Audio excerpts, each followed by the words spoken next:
Alright, it's time to review here for your equilateral and isosceles triangle test for tomorrow. We're going to begin by looking at a picture like this. So we're looking at triangle ABC up here. We want to classify it. Well, it's an isosceles triangle. So for everything, we want to say angle A and angle B must be congruent. That means I'm going to have 53 degrees for each of these. Now to find the vertex angle, I'm going to see, well, what's left over? Well, 53 and 53 adds up to 106. So what's left over from a whole triangle is 180. That's just going to be 74 degrees. So we got 74 classified. They're all acute angles. So we have an acute triangle for that answer. In number 2, same thing. B and A are both the base angles. So we have 41 degrees for both of those. So again, what's left over? 180 minus, well, 41 and 41 is 82. So that means we have 98 degrees left over for angle C. That means that in this case, we will have an obtuse triangle. And then for the last one, we have the vertex angle of 86. So we're going to do 180 minus 86, and that'll give me a total of 94 degrees for both A and B. But we know A and B must be the same, therefore we're going to divide that value by 2, so I can get my final answer for angle A as 47 degrees. And B is the same, 47. Again, we have an acute triangle here. Okay, the next step, we have two different triangles, one that's going to be isosceles, so we need to look, okay, there's the base angle, so I can mark those as congruent. And then same with the second triangle, if I have an equiangular triangle, then I have each one of these three sides must be congruent as well. So we'll look first at FG and GH, that's from the isosceles triangle. FG and GH must be congruent, so I'm going to set them equal. 18x minus 4 equals 14x plus 22. Solve for that, I'm going to subtract 14x from both sides. I'll have a 4x here. Add 4 to both sides, I'll end up with a 26. That means x, when I solve here, will be 6.5. X is 6.5. From there, I need to go back and plug in this x value back into one of those segments. The one we want to find is FG. So actually, we're going to go up here to this one. So we're going to do 18 times 6.5 minus 4 to get our segment for FG. And that means our segment, when you plug that in, is 113. When you do number 5, same thing. FG and HG are congruent, so we should be setting these equal. So x squared equals 11x minus 30. Now, when we have a quadratic, remember, we want to get everything on the same side of the equation. So I'm going to subtract 11x and add 30 to both sides. X squared minus 11x plus 30 will equal 0 when I do that addition, because those will cancel out. Time to factor. Set your two parentheses up. Factors of 30 that add to 11 are 6 and 5. They're the same sign, and it's the sign in front, so they're both negative, x minus 6 and x minus 5. That means my x values, because I'm going to set each of these equals 0. X minus 6 equals 0. X minus 5 equals 0. That means x will equal 6. Or x will equal 5. So my two possible answers are 6 and 5.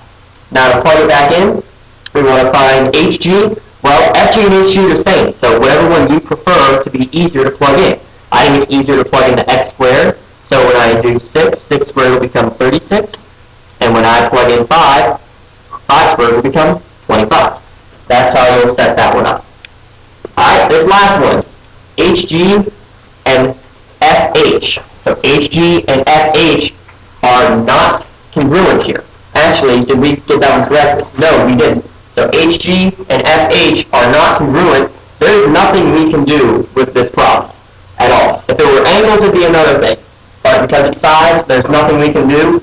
Don't even worry about that one, and I won't trick you tomorrow. So that's just more of a, are you paying attention right now? I won't try to trick you tomorrow. Don't worry. When we look at number 7, same sort of thing here. LN and NN and MN. Again, remember, we're now looking at an equilateral, equiangular triangle, so everything must be congruent. So those two pieces are congruent. 12x plus 2 equals 17x minus 9. I'm going to subtract 12x from both sides, and I'm going to add 9 to both sides to combine my right term. So I'm going to have 11 on my left-hand side, and I'm going to have a 5x on my right-hand side. So that means when I do the division, x is going to equal 11 over 5, or if you want to put it in a decimal form, it would be 2.2. Either one of those are legal answers, 11 over 5 or 2.2, whatever you prefer.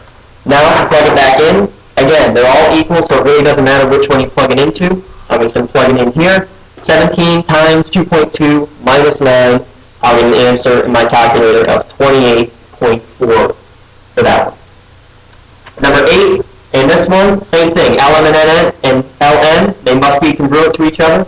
X plus 4 equals 2x minus 6. I'm going to bring my x's to the left, so subtract an x. Everything else, well, I should have said to the right, and everything else going to the left, plus 6. So that means here I'll have 10 on the left, x on the right. X equals 10. Plug it in. Again, it doesn't matter which one. Either way, I'm going to get 14 when I plug in that x value each time. Last one here. Ln and Mn must still be congruent. X squared minus 15 equals 13x minus 51. Get everything onto the same side. So subtract 13x, add 51. Subtract 13x, add 51. The only terms I have over here, x squared wise, I have the single x squared. I have a minus 13x, and then I'll combine these like terms, 51 and a minus 15. That's going to give me a plus 36. And that's equal to 0. So now we factor. What are factors of 36 that add to 13? Those factors would be 9 and 4. Positive in the back, negative in the front. Means that they have the same sign. They're both negative. X minus 4 and x minus 9. So that means x can equal 9 or x can equal 4, both positive. So 9 or 4. Plug in to find out what we want or what our answers is. Doesn't matter which one, but we'll go and plug it into Ln like it says. 81 for 9 squared minus 15 means that we'll have 66 for that one. And 4 squared is 16 minus 1 or minus 15 gives you 1. So your two sets of answers for that one. 9 and 4 for x, 66 and 1 for Ln. Okay? Next set we're looking at classifying another set of triangles. And what are we going to do with these? So, in this case, when we look at triangle RST, R and S are the base angles. They must be congruent. So I'll set these equal to each other. I'm going to say 11x minus 15 equals 7x plus 10. Subtract 7x, subtract 7x. On number 4x, I'll add 15 to both sides. 4x equals 25. That means that when I divide by 4, I will get x equals 25 divided by 4, or put it in decimal, 6.25. So that's what x equals is 6.25 to start. Now, to find out what each angle is, we're just going to plug right back in. Well, R and S should be the same thing. When I plug in, I'll get a 53.75 degrees here, 53.75 degrees here. And then to get angle T, well, I'm going to do 180 and then subtract 53.75, then subtract 53.75 again to get whatever is left over in this triangle. So I'll end up with 72.5 degrees for that. So we have an acute triangle for short. Okay, triangle XYZ we're looking here. It's equilateral, that means that it's equiangular here in green. So when we have equal angles, that means each one of these is 60 degrees. So I'm going to set that equal to 60, but I already know these are all 60 degrees. So I already know it's an acute triangle. Even if I can't solve this at all, I should know how to do that. So 7x minus 5 equals 60. That means 7x is equal to 65. And no, that does not come out evenly at all. I'm going to end up with x is equal to 65 divided by 7. But who cares? I know when I plug it back in that I'm going to get 60 degrees. So don't be surprised if you get an ugly fraction like that tomorrow. Alright, number 12 is the trickiest one here. R and T. R and T are not congruent at all. R and S are the ones that need to be congruent. So I know S must also be negative x plus 70 degrees. And now I know all three angles of a triangle. So I'm going to set all of that added up equal to 180. All of this adds up to equal 180. So how many x squareds do I have? Just one. How many x's do I have? I have a minus x in all three. So minus 3x. And then how about my units? A 70 and a 70 will become a 140. And I said I had to add up to equal 180. I'm going to subtract 180 from both sides. Oops. I'm going to subtract 180, not divide by 180. Subtract 180, and I get x squared minus 3x minus 40 is equal to 0. Now I can factor. I'm going to say what are factors of 40 that subtract to give me 3. Those factors are going to be, here's my parentheses, equal to 0. Those factors are going to be 8 and 5, and an x in each. Okay, minus in the back means I'm going to have signs for each, one positive, one negative, and that minus in front means the bigger number gets the negative sign. So x minus 8, x plus 5. So each equal to 0 means that I'll get x is 8 and x is 5. From there, it's just plugging in what I know. So I will plug in for R and S, they should be the same. I'm going to get negative 8 plus 70 means this is 62 degrees. Well, this one also should be 62 degrees naturally. Now I plug in 64 minus 8, it's 56 degrees. They all add up to 180. That's a good way to check it and make sure. Now, the second triangle that you'll do here, you also have to look for when x is 5. When x is 5, this will become 65. Oh, I'm sorry, it should have been not positive 5. It should have been negative 5. So, see, you always got to pay attention. You never know when I'm going to screw up. It happens quite often. So, when I plug in negative 5, negative of negative 5 is positive 5. So I'll have 75 degrees there, which means I should also have 75 degrees for S, which I'll plug in and do the same. Negative 5 squared is 25. Minus a negative 5 means plus a positive 5. So positive 30, again, check. Does it add up to 180? Yes, they do in both cases, and either way that you look at it, it's an acute triangle. And number 13 now. Number 13 is going to be the another one where we have things set equal to 60 degrees because we're looking at XYZ, which is the equilateral triangle. So again, they should all be 60, all 60. So when I have this equation, this big quadratic equals 60, I'm going to start by subtracting 60 from both sides to get x squared plus 9x plus 20 equals 0. Now I'll factor, and I will get what are factors of 20 that add give me 9, 5, and 4. They're both positive because they have positive in the back, but it's the same. Positive in front means they're both positive. So x plus 5, x plus 4, that means x equals negative 5 and negative 4. Negative 5 and negative 4. And like I said, when I plug back in, it's good to check it and make sure, but I should know it's equilateral. They should all be the same already. So even without doing the work, I should be able to say they're all 60, so it's an acute triangle. All right, home stretch, the picture problems. On these picture problems, how will we set each one up? Let's start here by saying, again, base angles must be congruent. 5t minus 13 equals 3t plus 3. So we'll end up with 2t is equal to 16 when I add and subtract respectively, which means t will equal 8. I don't want to know what t is, though. I want to know what the angle x is. So I'm going to plug that 8 back in. 5 times 8 is 40. Minus 13 gives me 27 degrees. If I wanted to, I should check and make sure. Well, 3 times 8 is 24, plus 3 is 27. Again, base angles, they should be congruent.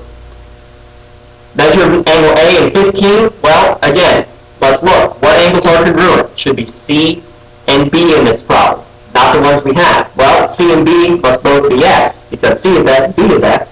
So I can set up again 4x plus x plus x must equal 180. It's a whole triangle. That means 6 x's equals 180. Divide by 6 both sides, and I should get that x is equal to 30. So now I plug in for the one they want to know. They want to know A. So 30 times 4. 4 times 30 is equal to 120. So that's what this angle measurement is, 120 degrees. And the last one on this page, or on the page you're looking at right now, we have an equiangular triangle, so all 3 sides must be congruent. 2w minus 1 equals 8 minus 4w. I'm going to subtract 2w, or actually I'm going to add 4w to both sides, which means I'm then going to add 1 to both sides as well to get rid of the 1. That gives me 6w is equal to 9, which means w equals 9 over 6, which is the same as 3 halves, or if you prefer, 1.5. So again, we don't want w, we want to plug it back in. So I'm going to plug it in to this part right here, even though that's not what ST is, well, I know all three must be the same, so it doesn't matter which one I plug it in. So 2 times 1.5 minus 1, that's the same as saying 3 minus 1, which equals 2 for that problem. Home stretch, last three problems. We're going to first look here at segment BC, and to find this one, I'm going to say same thing as the last one. We have an equiangular triangle, so it's equilateral as well. Let's set them equal. 16y minus 20 equals y plus 23. Subtract the y, I get 15y minus 20 equals 23. I'll add 20 to both sides. 15y is equal to, did I mess something up here? I did mess something up here, didn't I? Oh well. Equals 43. So, when I solve this problem, I'm going to have y is equal to, in this case, it'll be 43 divided by 15, which will not go in anywhere evenly. So, let's say that we're going to fix this right now, and we're going to say that this problem was not 20, but down here, but actually 22. So, that means that this going through would be 22 the whole way down. When I add 22 to both sides, I'll get 45, and that means right here y will equal 45 divided by 15, which equals 3. Now I can plug it back in. Now it will go in evenly. I'm going to plug in for any one of these because it doesn't matter, because it's equiangular. It was triangle A, B, C. When I plug back in, I'm going to plug in this one. It looks pretty easy to do. 3 plus 23 gives me the 26 that I desire. Number 18. This is exactly like the one you just did in your assignment the other day. 14 is this vertex angle. That means the other angles, when I subtract, I have 166 to work with. When I divide by 2, that means each one of those is 83 degrees. This is 83 degrees, and this is 83 degrees. Well, if this is 83, that means by vertical angles, that little guy is also 83. Now I'm at the same exact thing. I'm going to look just at this triangle over here. I'm going to say 180 minus 83 leaves me 97 degrees to work with for angles D and E. And I know D and E must be congruent, again, by base angles of an isosceles triangle. So again, I'll divide by 2, which means that I will have 48.5 degrees for each one of those for angle E and angle D. So 48.5 degrees for that. Last but not least, this is very similar to number 18. Actually, it's even easier. 180 degrees total, minus 26, and that vertex angle means I have 154 left over, and I need to divide it by 2 because J and K are the exact same angle measurement. So when I do that division, I'll get 77 degrees for each of them. And that's how you wrap it up. And hopefully everything is clarified, of course, minus this lovely error with 20 versus 22. But that's what happens. We can always fix mistakes. So hopefully this helped. I wish you good luck on your quiz tomorrow, and I think that we are going to be in fine shape. Thank you for tuning in, and hopefully you will be well rewarded as a result.